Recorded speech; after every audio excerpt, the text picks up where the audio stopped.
Great. It's so great to be here on this event. It's an amazing panel. I'm so just honored to share the panel with these folks who are coming up, and really inspired by Nancy's talk as well. I'll be discussing evidence on the economics of climate and conflict, and I think the timing of this talk after Nancy's is sort of perfect. She talked about the importance of drought and weather shocks and FuseNet, and just how in many settings extreme climate can be an economic shock and trigger political instability. And we're going to talk about this not just in one setting, but really globally, and that's really the goal of this. So, the notion that extreme climate could be destabilizing is one that's been around for a long time. There's been recognition of the importance of this relationship. The latest IPCC report writes this: climate variability and extremes are associated with increased prevalence of conflict. So it's made it into the report.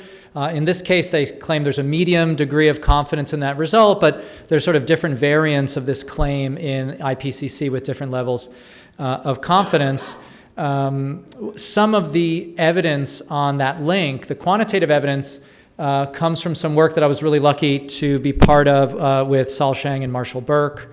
We published a paper in 2013 in Science that was a meta-analysis of all the quantitative studies we could identify at that time that had data that allowed us to make causal claims about the impact of conflict. It had the right type of panel data with enough statistical power to say something meaningful, both about intergroup conflict, things like civil war, organized violence, versus interpersonal conflict, which is mainly crime.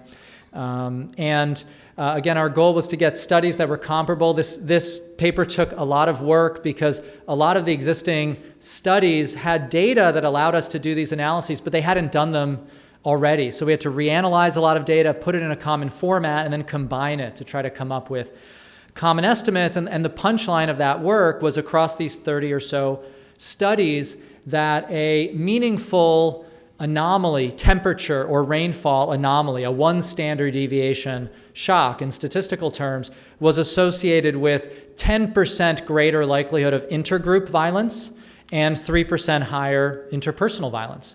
So, those numbers are pretty big, especially when you take into account the fact that climate models project that the world, depending on what part of the world you're in, is going to warm by somewhere between 2 to 4 standard deviations in the next few decades. So you could multiply those numbers by somewhere between 2 to 4 to get at what could be the response to climate change. So there could be a 20 or 30% increase in violence due to climate change if we can't adapt fast enough to change. So that was the bottom line of that work, and has featured in some of the IPCC reporting. There has been a lot of research since then. So this plot in the figure here just shows, based on a search of research literature, the number of studies in this area of climate and conflict, pretty broadly defined. And here, we actually post the timing of different important data sets that we actually have led to a lot of the research in this area. We put the timing of our earlier piece, where there were maybe about 400 articles in this space, but now there's over 1,000. So the literature has more than doubled. There's been a lot of research. There's a lot better data. And the goal of what I'm going to talk about today is really just to update our earlier work with a lot more evidence to see if the same conclusions hold and what we really know about this link between extreme climate and conflict. Another really important advance scientifically in the last decade is there's been an explosion of work not just on the overall link, but on the specific mechanisms and channels and policy responses that could be effective in this area to take us one step closer to knowing how to respond to the kind of challenges Nancy was talking about. And, as a development economist myself, stepping back, this is so important. It's so critical to understand the causes of conflict, to understand how to intervene with policy to avoid conflict, because in a conflict environment, there isn't going to be rapid economic growth. There isn't going to be development. So this is really a condition that's needed to achieve basic goals of economic development and living standards improvement. So I've been working with a large group of folks, and there's several other folks beyond those listed here have put a lot of work into understanding this literature, doing the reanalysis. What's been very nice and what we've discovered from the studies that have the appropriate data, and that's what's shown in the little pie chart here, is there really is research from around the world, from the richest regions, the poorest regions. There are global studies. And so, it's a really nice evidence base that we can draw on. So what I'm showing here is some of the output of all this work. This is the research on intergroup conflict, things like civil wars, communal violence, riots. You obviously can't make out all the details here, but the real point is to show you the estimated effect. So you can see either those red or blue lines, which are the estimated effect of an increase in temperature or rainfall beyond what's locally normal on violence. And you can see, first of all, there's a black vertical line there, which is the zero line, and the vast majority of these estimates are to the right, which means when there is, say, hotter than normal temperatures, in general, there's more violence across these 47 studies that we were able to identify. There's a cluster of studies close to zero that can't be statistically distinguished from zero, and then a whole large number of studies with quite large effects.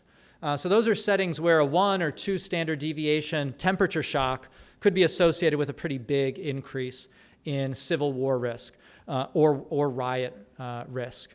And again, what's really nice about the latest literature is it spans the globe, from middle-income regions, poor regions, et cetera. So the overall estimate that we come up with, and you can get a sense of it from that dark gray bar towards the bottom. It's like the top bar in the bottom panel that shows you roughly the range of estimates. The bulk of the estimates range from about a 0 to about a 20% effect, and the mean and median effect are between 5 to 7% increase in intergroup violence for every 1 standard deviation anomaly in temperature, or sort of higher than expected temperature.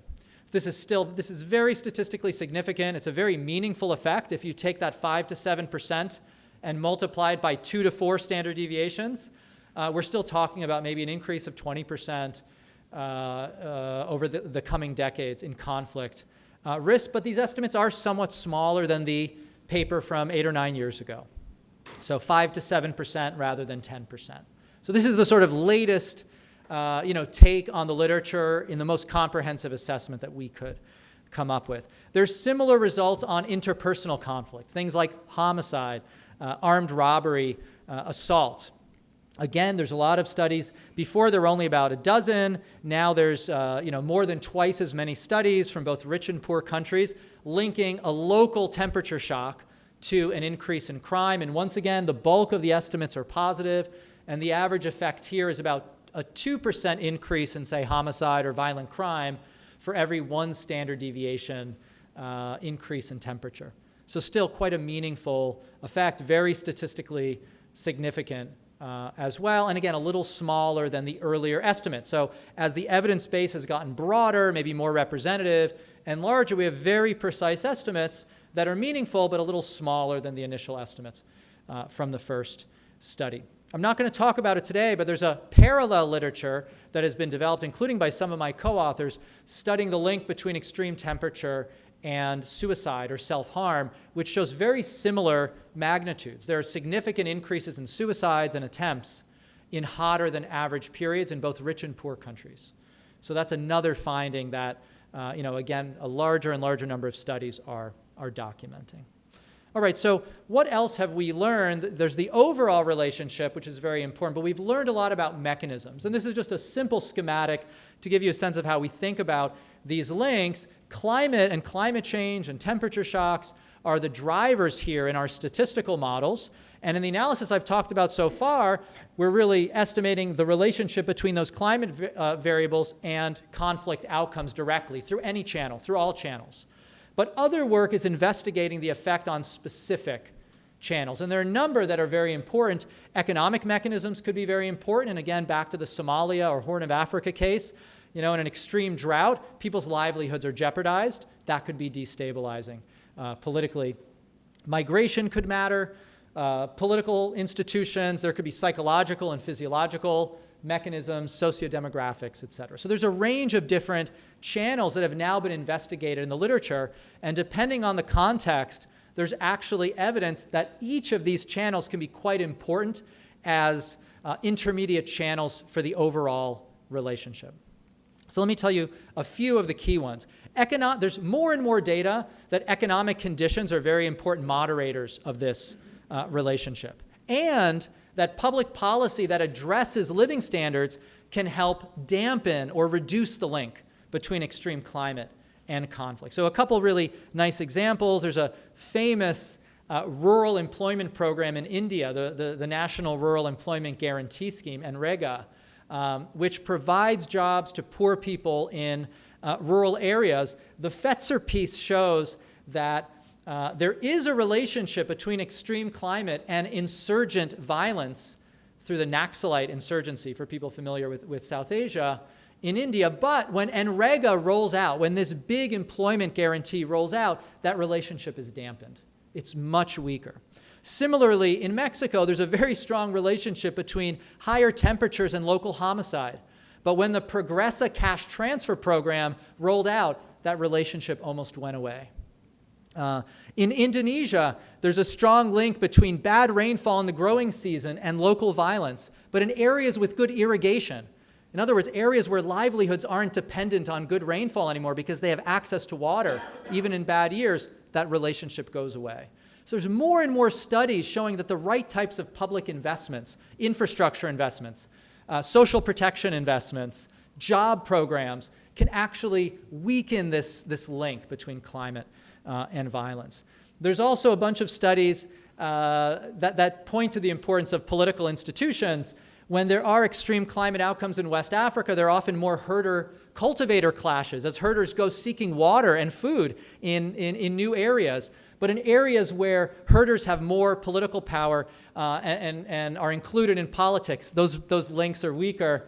Finally, we did some work in a lab, economic lab in Kenya, measuring behavior, where people were randomly put in either a hot room or a cold room, and we were able to measure behavior. There's actually more aggressive behavior in the lab in a hot room.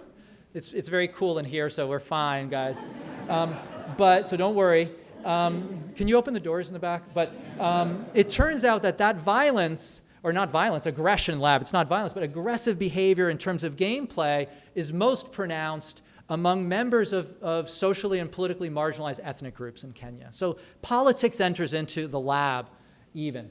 So let me just wrap up. I know I'm out of time, and just show two quick pictures, and I'll be done in less than a minute, which is we actually carried out some of our analysis across African settings using new data on predicted local wealth. The vertical axis is the link between extreme temperature and violence at a very fine-grained level, 0.5 degree by 0.5 degree latitude and longitude. In the poor areas on the left, that relationship is very large. In the wealthier areas, it's about 0. So again, development matters, income matters. And again, because I'm out of time, I won't go into the Mexico case other than to say, once cash transfers were delivered to Mexican regions, the link between extreme temperature and homicide went away. And you can kind of see the zeroing out of this effect to the right of when cash transfers started. So this is my last slide. I just want to reinforce the point that there's a lot of literature in this area. Climate change is going to be a key factor as we think about conflict going forward. And that link that's been discussed exists. In the latest literature with the most studies, when there's anomalously hot temperature and bad rainfall, societies are more conflict prone, but we understand more what the mechanisms are now. And we understand in specific contexts the public policies that can dampen that relationship. And I just want to echo the point at the end that Nancy made related to Ukraine and the Russian invasion of Ukraine. Economic growth has not been good the last few years. There was the pandemic. Now there's the agricultural shock due to the conflict in Ukraine. This could be a pretty perilous next few years, precisely because living standards are going to be worse. So climate shocks and other shocks could be particularly dangerous. And this is just a perilous time. We should all keep that in mind in terms of the public policy response. Thank you.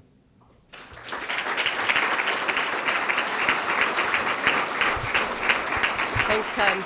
Again, we're going to hold questions for the end, and hopefully we have time for a few after all of our speakers. Thanks.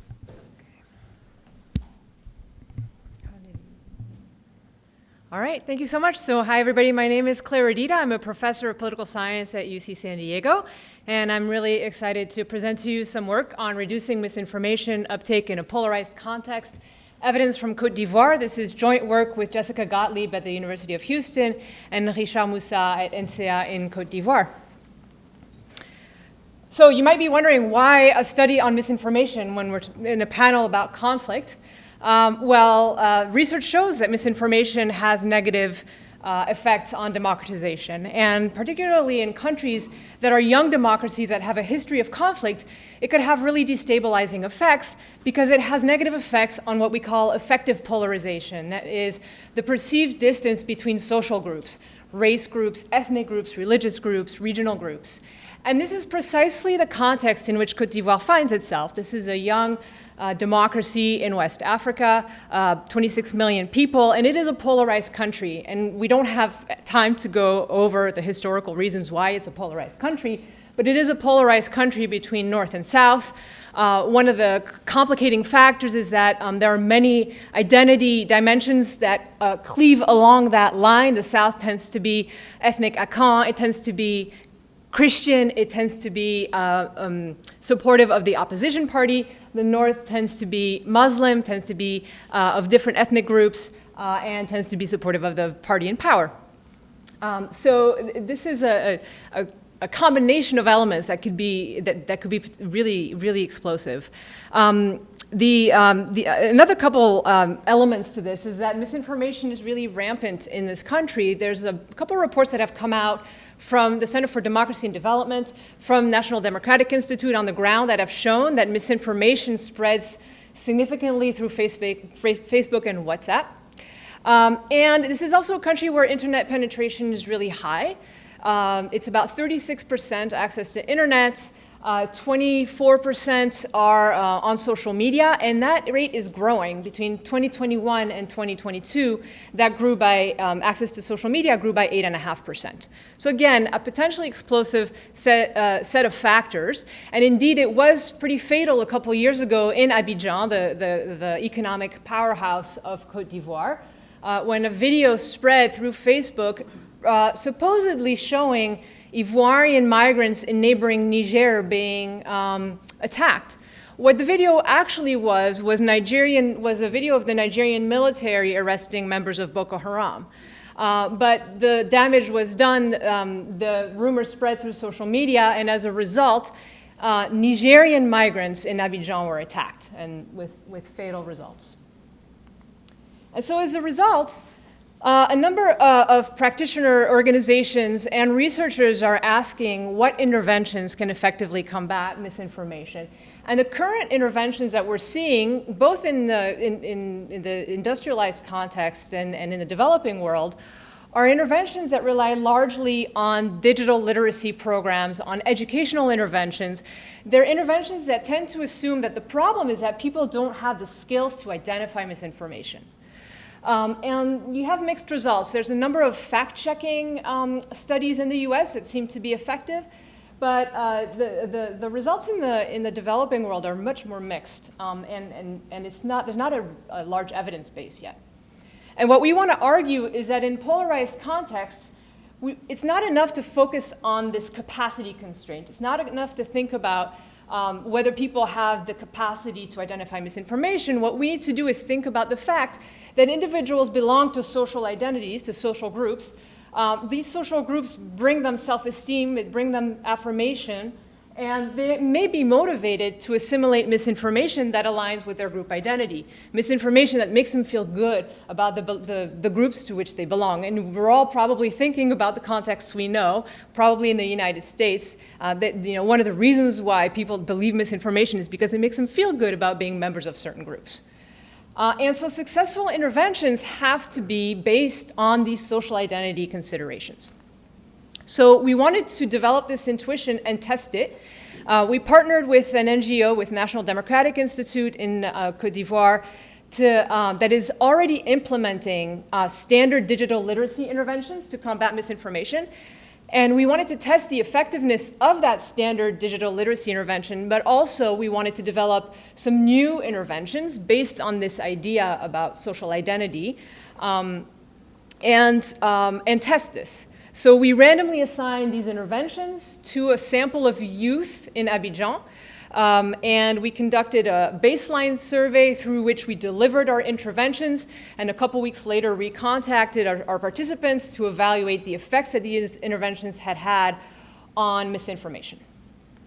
So what are these interventions? So remember, there's two types of interventions that we're trying to test. There's the standard capacity-based intervention, and then there's the motivation-based intervention. So the capacity-based intervention is what you see here in this video. We took what NDI is already doing. They already developed a digital literacy intervention that is online, and we wanted to test its effectiveness. So we compared that video to a financial literacy video, which has nothing to do with skills to identify misinformation. So this allows us to identify the effect of this digital literacy intervention. So everybody was exposed to one or the other. But on top of that, they were also exposed to three other interventions that we developed ourselves. And those are the empathy, the norms, and the popularity intervention. So just really quickly, the empathy intervention is based on research in social psychology and political science that shows that when you ask people to put themselves in the shoes of others, it decreases polarization, it increases inclusiveness towards others. And so we developed, we had an actor read a script about a tragedy that he or she had experienced, losing a spouse, and that actor signaled his or her identity through his name and through his village of origin. And so what we had is we exposed our respondents, our participants, to this story about the opposing group. Another group of participants received a norms intervention instead, and this is based on on research, again in social psychology. A lot of research from this is coming from social psychology, that shows that people's behavior is shaped by what they perceive to be normative in the communities to which they belong. So if they think there's a social norm about behaving a certain way, they're also going to behave that way. So what we did here is we created focus groups of people, either from the north or the south, and we had them have conversations about interactions they had had with people from the opposing group. And the idea here is that you're letting people know that people from their group are having everyday interactions with members of the opposing group that are normal, that are positive interactions, that are just everyday, normal, positive interactions. And then the third intervention is a popularity intervention. So here we thought maybe people's behavior is shaped by what popular elites believe or what popular elites say. And so we recruited a local comedian from Côte d'Ivoire who spreads his content through Facebook, and he was a perfect person to do this because he was not from the north or the south, he was from the western part of the country, and he was using messages of positivity and kindness in his humor. And so we had him record a video talking about the role that positivity and kindness play in his success. So again, everybody is exposed to this digital literacy intervention or the financial literacy intervention, and then on top of that, people are randomly assigned to these three other interventions or to a control group so that we can identify effects. How do we measure misinformation? Well, we wanted to do better than just asking people, do you believe in misinformation, which is a very problematic thing to do. What we did is we showed people 12 news items in random order. Some of them are pro-government, some of them are anti-government, some of them are true, real news, and some of them are fake news.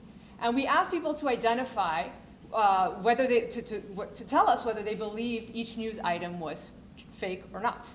We also asked them whether they would share this news item with their family members and friends. And so what you see here is that for some participants, they're going to be motivated to believe in fake news sometimes, and they're going to be motivated to believe in the real news sometimes, right? Because we're varying what fake news and real news, and we're also varying pro-government and anti-government. Okay, so what do we find? These graphs basically show you the effect of each intervention on the identification of misinformation. If an error bar crosses the vertical 0 dotted line, that means there's no effect. So the first thing we find is actually a null effect. It's what we suspected would happen. It's this digital literacy intervention did not have any effect on identifying misinformation. The second finding is that we have one effect of one of our motivation-based interventions on identifying misinformation, and that was the empathy script. The script where an actor is telling a story about losing a spouse, and we're exposing people to this story from somebody from the opposite group.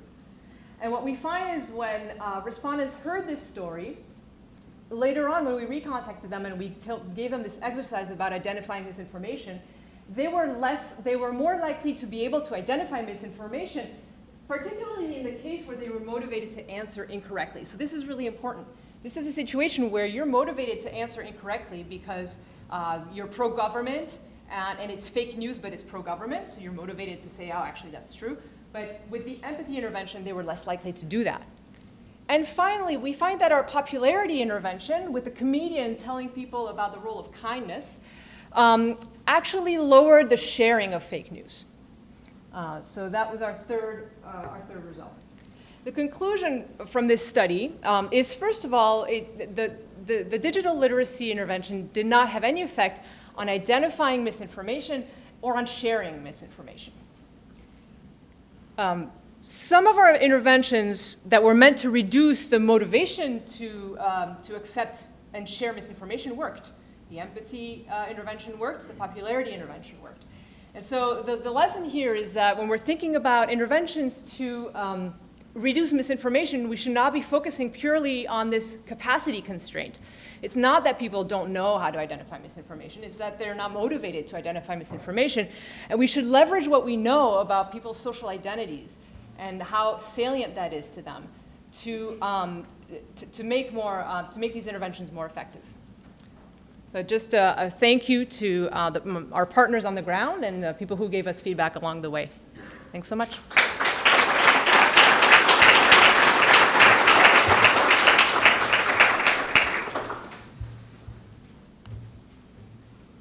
Thank you to SIGA for bringing us together today. I will apologize in advance if I'm a bit rusty speaking in person. It's been too long since we gathered in person like this. Today is a bittersweet opportunity to share this research with you. Sweet because just 10 years ago, SIGA hosted an event like this one, where I first outlined this nascent research agenda. But also very bitter because it's a reminder of how much has changed in Afghanistan just since we completed the data collection in 2020.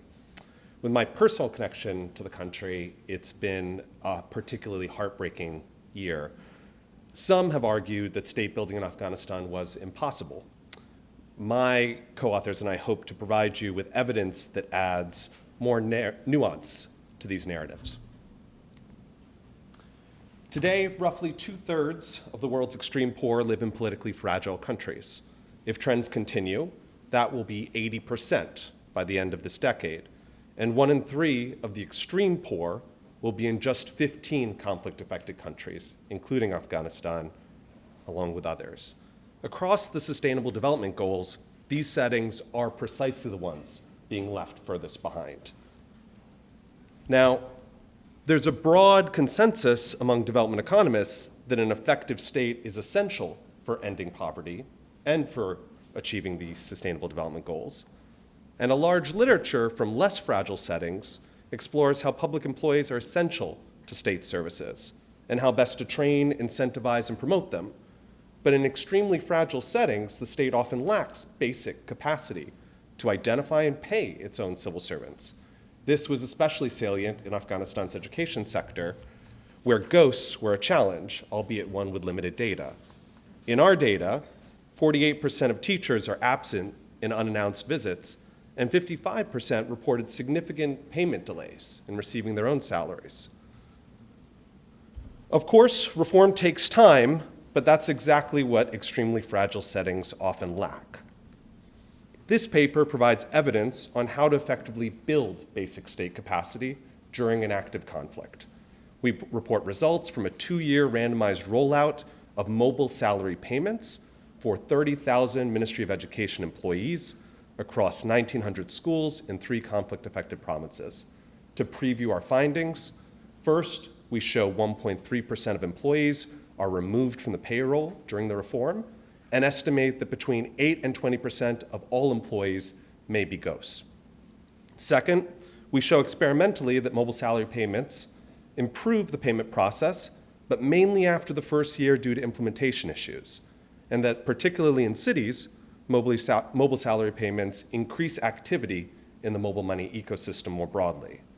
And third, we compare results across urban, rural controlled, and rural contested geographies and find the reform actually brought results and benefits everywhere, though clearly fastest in cities.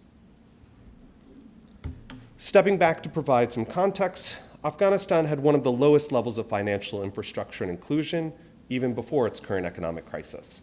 In cities, public employees were often paid through bank accounts, and most rural employees received cash by trusted agents. While banking branches and ATMs remained rare, mobile subscribers grew over 1,000-fold over the last 2 decades. This expansion raised the prospects for mobile money, a bankless system for exchanging and storing value using even basic phones and agents as human ATMs.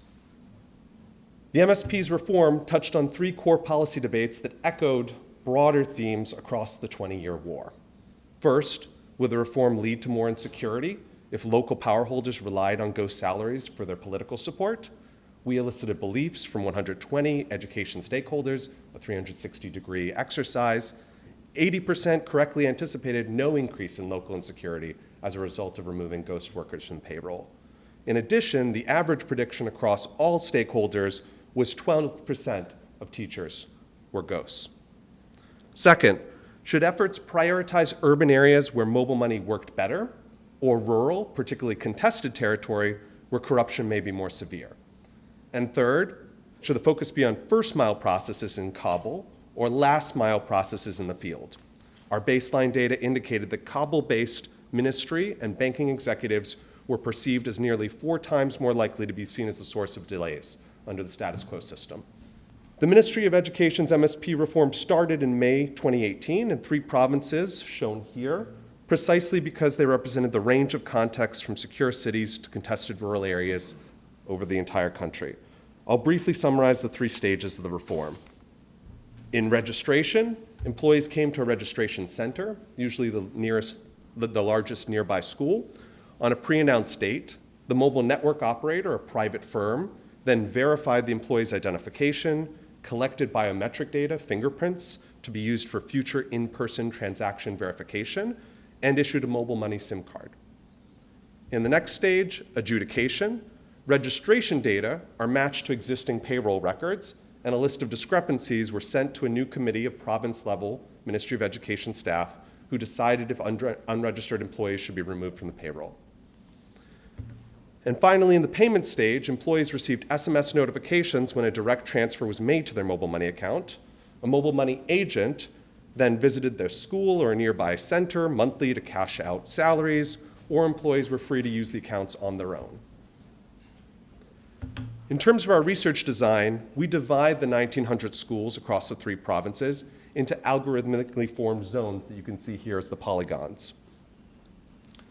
100 buffer zones, shown here in white, were set aside for piloting activities, leaving 401 experimental zones that we randomly assign into 3 treatment arms. Treatment 1, which you see in the red, started registration immediately and mobile money payments soon after. Treatment 2 started registration immediately and mobile money payments were postponed to help separate the effects of registration and payment. And the control group was postponed in both registration and payments for a pure comparison. As we don't find experimental impacts of registration alone, I'll later focus on comparing treatment 1 versus the controls, so comparing the dark red and the gray polygons you see. This figure shows the project timeline from May 2018 to May 2020 until COVID-19 stopped our data collection. The top panel plots the number of registered employees, and the bottom panel plots the number of employees paid via MSPs, both separated by treatment 1, treatment 2, and control. We see some noncompliance, which we address with treatment on the treated estimates.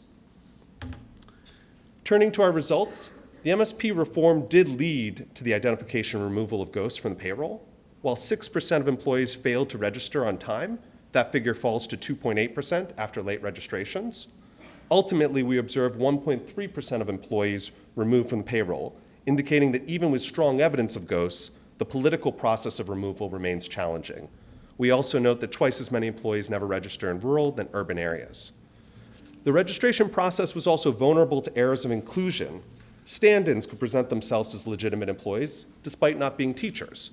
We develop a litmus test of 7 questions teachers should be able to answer, such as the name of the school's principal, and conduct phone surveys with all late and never registrations, plus a random sample of on-time registrations. We find never registered employees score significantly worse. Finally, we use that litmus test to develop a back-of-the-envelope estimate of the true total share of ghosts.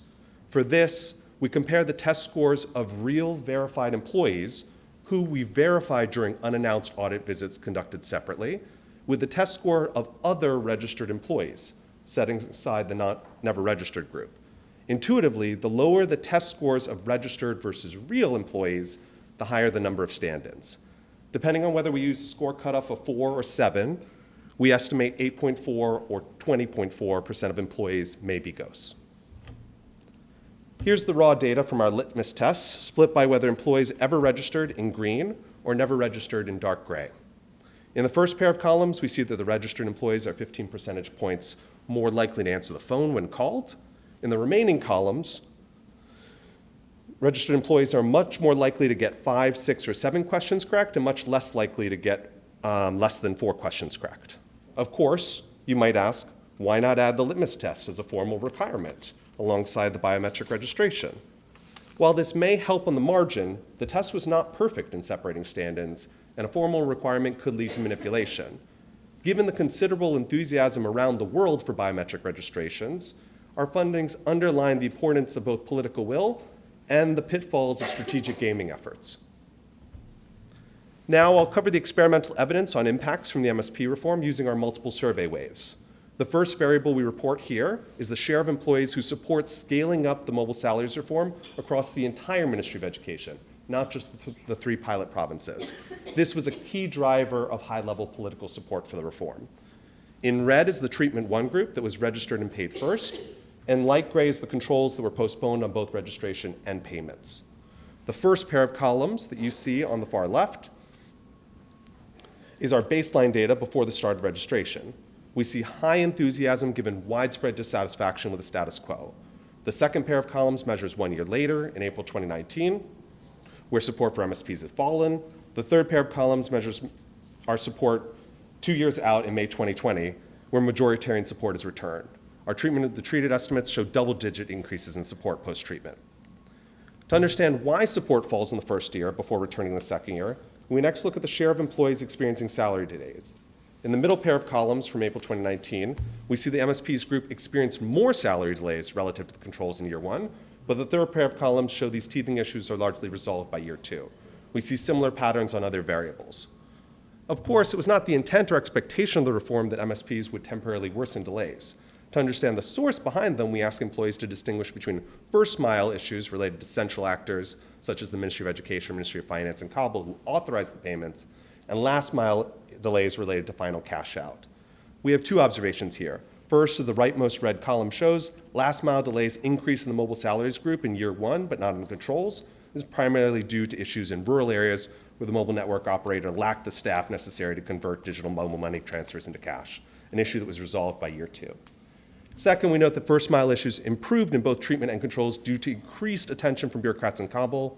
In the control group, first-mile delays dropped from 41.7% to 27.6% after 1 year. In the treatment group, they drop even further to just 13.7% after 1 year. We explore the heterogeneity of our results across 3 very different contexts: urban settings where the state was dominant, rural settings where the state was largely in control, and rural settings where insurgents were actively contesting for control during the reform.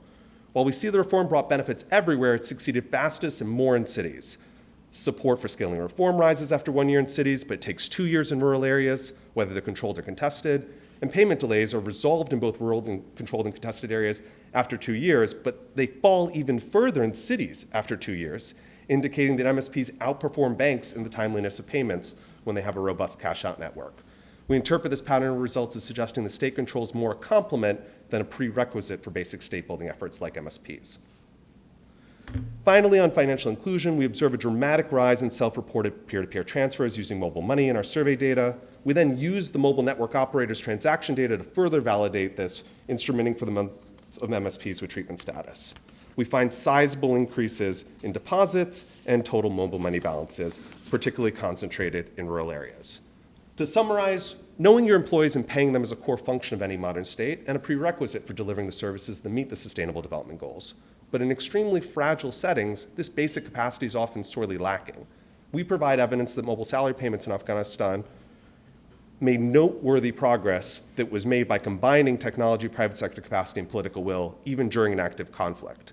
The bright spots we identify on increased urban mobile money usage also indicate positive spillovers on financial inclusion and deepening.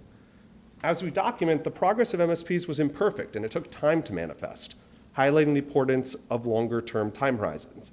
If we had cut this study off after 1 year, it would have looked like a dismal failure. The former National Security Advisor, H.R. McMaster, often argued Afghanistan wasn't a 20-year war, but a 1-year war fought 20 times over as U.S. strategy shifted annually. While we are the first to acknowledge that reforming government payment systems is challenging and complex, our findings contrast with narratives that dismiss fragile states as hopelessly corrupt, inept, or mired in historical complexity. What we see is the potential for state building depends on prioritization, patience, and conflict sensitivity. Thank you.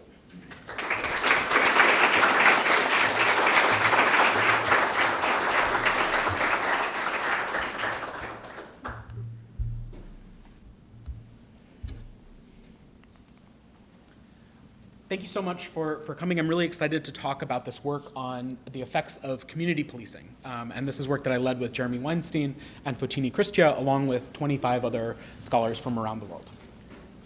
So this research is motivated by the idea that we need to understand how to simultaneously reduce crime and reduce police abuse. And this has been brought to our attention both in the US, where the Black Lives Matter protests embroiled the public in a discussion about how to achieve these twin goals, but also in mass protests around the world in places like Bogota and in Lagos, where protesters demanded the creation of legitimate police forces who could also reduce crime. So how do we reduce crime? One of the core theories about how to do this involves the focus on the role of citizen input into the decisions made by police. And so police are taking actions to arrest perpetrators, but also to try to prevent crime by walking on preventive patrols. But in order to know where to go and whom to arrest, they need information from citizens about crimes that have happened and about crimes that people think will happen. And so the policy problem that I'm going to focus on here is that we don't have enough citizen input. I think there are a number of reasons for this, but one of them is that trust in the police has been undermined for decades in many parts of the world. And so I'm going to talk about a particular policy reform that is designed to tackle this challenge and to generate trust with the police and ultimately, under its theory of change, reduce crime by increasing the amount of citizen input into that process of how police make decisions. And so community policing is a strategy for encouraging input from citizens and collaboration with the police according to the specific needs of the community. I'll tell you a little bit more about what particular form of community policing we implemented. But to preview our findings, we don't find evidence that community policing achieved any of its main goals, that it didn't reduce crime, it didn't build trust, and it didn't increase cooperation with the police. I'll talk to you about a little bit of evidence that we collected after the fact, talking to police officers in the settings where we worked, and talking to our research partners about why community policing may have failed, that we think can inform future implementations of this reform. So what was the evidence base before we went into this study? We conducted a systematic review of the evidence on different components of community policing. And what we found first was that almost all of that evidence comes from a really small number of places, and almost all of it from the United States. It also almost exclusively focuses on the outcome of crime, which is one important outcome that we care about, that community policing is hoped to reduce, but there's very little evidence about whether this changes citizen outcomes, about whether it builds trust with the police or builds cooperation. So we wanted to build on that, and so we ran 6 randomized experiments in partnership with 6 police agencies around the Global South. We implemented a common community policing intervention that I'll describe, and then we ran standardized surveys across these 6 contexts and collected administrative data on crime and police behaviors from our police partners to try to understand the impact of this intervention. So we worked in 6 really diverse places. We worked with the municipal police in Medellin in Colombia, with the Santa Catarina military police in Brazil, with the Liberian National Police in the city of Monrovia, with the Ugandan police force across the country, mostly in rural areas. We worked with the police in the Sheikhupura region in Pakistan, and with the Sorsogon provincial outlet of the Philippines National Police. These are a really wide-ranging set of contexts. These include really kind of wealthy places in Santa Catarina state in Brazil to really quite poor places that have really capacitated police forces, and places that have a lot fewer resources for individual beat cops, and places that have higher and lower levels of trust given different institutional histories. So in these 6 places, the intervention that we implemented was a set of locally appropriate increases in community policing practices that were developed in collaboration with the police agencies. Community policing has been implemented in every continent in the world and in almost all countries. And so in 5 of the 6 countries, we were working with settings where there were small amounts of community policing practices that have been implemented, and we worked with the police to decide on what would be the most effective ways to increase the strength of those practices. In Liberia, community policing hadn't been tried before in any significant way. So those components were 4. The first is we implemented town hall community police meetings. The idea behind these is that you put police and citizens into a room and try to surface issues that citizens are aware of that police are not, that might help to direct police effort. It also puts citizens and police simply in contact that may have important effects on how people think about each other. Secondly, we increased the frequency of foot patrols where police are out in communities talking to citizens and business owners about the concerns that they face and how police can help them. We implemented citizen feedback hotlines in several of the contexts that provided an anonymous way for citizens to provide feedback to the police about their activities and also to report crimes.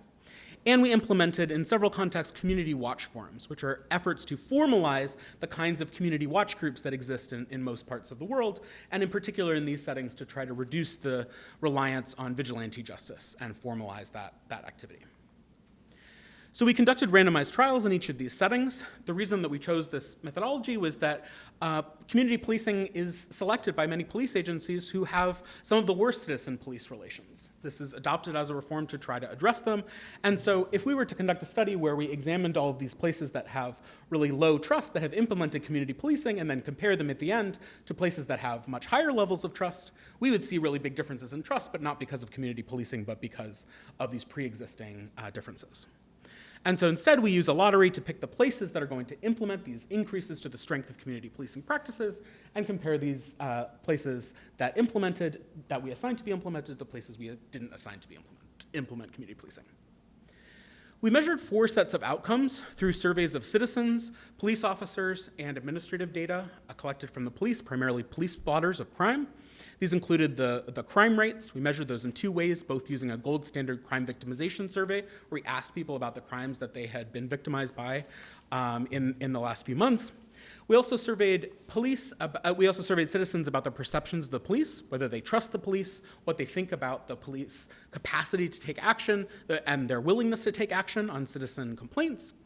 We measured police perceptions of citizens, which advocates of community policing hope will increase when citizens and police are put into the same room together. And we measured cooperation with the police in the form of sharing tips and information about past crimes. So again, our overall findings are that we see across these 6 settings that there was no impact on these top-level outcomes. It did not reduce crime, it did not increase trust between citizens and the police, and it did not increase the sharing of tips and other information. We find some limited positive and inconsistent results from a couple of settings on some citizen attitudes towards the police. In one setting, citizen beliefs about the capacity of the police increased. In a different setting, that didn't increase, but citizen beliefs about police willingness to take action on crimes increased. And so kind of inconsistent and relatively small effects. So why did this fall short? Our study wasn't designed to figure out why it didn't work. It was designed to figure out whether it worked. And so after the fact, we went back to try to learn what we could to help design future studies about what institutions we might augment community policing with. So what we found was that in a number of settings, the police leadership, both at the police agency level and at the stations, often didn't prioritize community policing among the many priorities of the police. And this meant that officers knew that they didn't have to take some of these activities very seriously. Second, there was very rapid rotation of officers between stations and between areas, which meant that it was simply hard for officers to get to know citizens in that area and build the kind of rapport that the theory of change behind community policing suggests is necessary. Finally, in several of these settings, the police agencies simply had limited capacity to take action on citizen complaints. And so you can imagine that even if we're really successful at putting citizens and police in a room, identifying the kinds of concerns citizens have, and even if we had caused citizens to share a lot of that information, if the police can't respond to those, it's not going to create a cycle where citizens want to continue cooperating with the police. So what are some of the policy implications from this? The first is that we think that structural reforms are likely needed alongside community policing to change the incentives of station commanders and rank and file officers to implement community policing in a stronger way than they did in these 6 settings. The second is that this is a reform that was popularized after it was introduced in places like Boston and Chicago in the United States. When we try to export institutions that are implemented in a really small set of cases to other places that have different levels of police institutionalization, trust in the police, different histories of violent conflict and organized crime, that it may be, we shouldn't necessarily expect those same institutional reforms to work. And so it's a call for evidence from those other places to try to figure out whether exporting these practices is actually effective. And finally, in another way, we don't really see these 6 places as very different from the kinds of places where community policing is implemented in the United States and in the global north, where there's really low levels of trust between citizens and police and still really quite high crime. And so we're going back and doing a systematic review of the evidence in the US and trying to take a look back at what we really know about community policing, even from those global north settings. So I'll point you to the paper that came out in 2021 in Science Magazine. We're just finishing up a book project that tries to pull out a lot of these implications. What did we learn from these 6 settings that might be helpful, either for identifying other kinds of reforms that might be more effective, or for augmenting community policing practices, which are simply very, very common. So shout out, I guess, to the 22 other authors here, one of whom is here, Caitlin Reardon, who worked on our costing analysis, what did community policing cost, and to our funders, the British Foreign and Commonwealth Development Office. So thank you so much. Thanks again to Ted, to Claire, to Tarek, to Graham. Speakers, please come back up. And we're going to take just a few questions before we go to a coffee break. Let's take the questions first, just to make sure that we can get through as many of them as possible. So let's do 2 to 3. Please raise your hand if you have a question for any of these speakers. Hopefully you were writing it down so we didn't forget. Go ahead. 2 questions for 2 speakers. Everything. Thank you so much. I'm a student. The work on policing, especially since it's in Southern California. I'm happy to see that this is going to become a book. Are you shopping this around, and is there any cross-collaboration internationally with some of the other work, like particularly what's happening in Afghanistan? And instead of the other side of this, which is the concept of the state? I guess briefly, we've been presenting this around with practitioner groups who are implementing community policing and have had a range of really interesting discussions about either what they think is different about the community policing programs that they're implementing compared to what we implemented. And so I think there's a question about what form of community policing might be effective, and that certain organizations who believe that their programs are effective may be implementing something at a much higher strength than generally governments are able to implement when they're, for example, provided external funding to implement this, or when the incentive to do so are kind of weak from the government. And I think another aspect of it is that that those conversations as brought up is that when there isn't a social movement that causes community policing to be implemented, that there isn't social pressure from citizens to maintain implementation. And so those conversations have been super interesting, and I think hopefully will lead to some research about what other institutions are needed to complement this, or what social changes are needed in order to make this kind of reform successful, if it can be.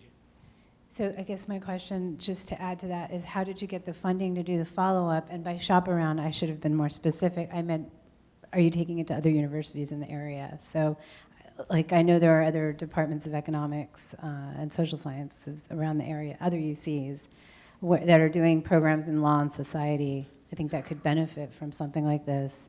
And most certainly in the program that I'm in terms of international efforts, I think there's a definite, something different that could come out of this, that's all. That's why I wanted to ask Yeah, that. let's talk about that one over the coffee break. Sure. Maybe, I think. And then the second question, just for the Afghanistan, was what is all of this data, what's going to happen to it now? So, I mean, there's two answers, right? There's the data we collected, which under the protocols that we have, we'll be destroying to protect the identities and all of the personal information of the people involved in the research project. The sort of broader question is what's going to happen with the insights from the research, particularly given the conditions on the ground right now, which are so different than what they were. I was heartened to see at the end of last year UNICEF step up to make an effort to pay teacher salaries directly, bypassing the government.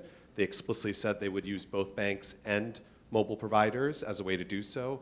We're sharing our research with them and others to make sure they're aware of what the pitfalls are of the status quo system and what some of these issues are, but it's an extremely challenging operating environment, so we're very sensitive to that.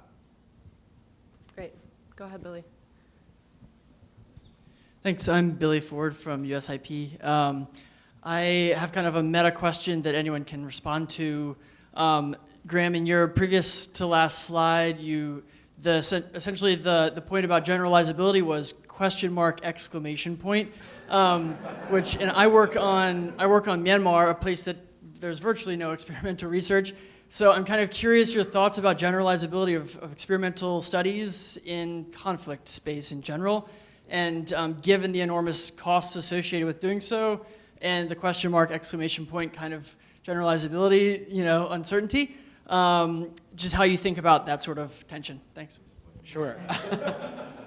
One of the motivations for doing this study was that we're really concerned about the state of generalizability of this kind of evidence, and that there were studies from both a single set of regions, particularly in the global north, about this kind of reform that we thought might not kind of extrapolate to those other locations. And I think that the work that BITS is doing a lot of work to try to encourage two things. One is doing more meta-analyses like Ted presented that can tell us. That's the Berkeley Initiative for Transparency in the Social Sciences. Thank you. That can tell us both what we do know, but also, I think, as importantly, what we don't know, where the evidence gaps are. And I think this kind of study where we do multiple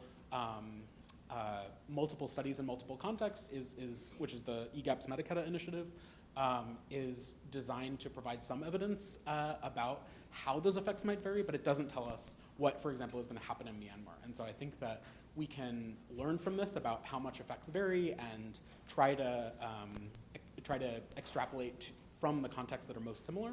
But ultimately, we need to continue building more evidence from the cases we're working in, because I think there are a lot of differences we can imagine in the Myanmar context from these 6 places. Do other panelists want to answer that? Claire, do you have any thoughts on generalizability? I actually was wondering about, sorry to put you on the spot, but like, what can we learn about the Nigeria, or the context in Nigeria what can we apply to like the U.S. polarization and misinformation here, or in other? I actually think there's a lot to learn, right? So when you think about willingness to abide by COVID-19 prevention measures, right? Why are people prioritizing misinformation?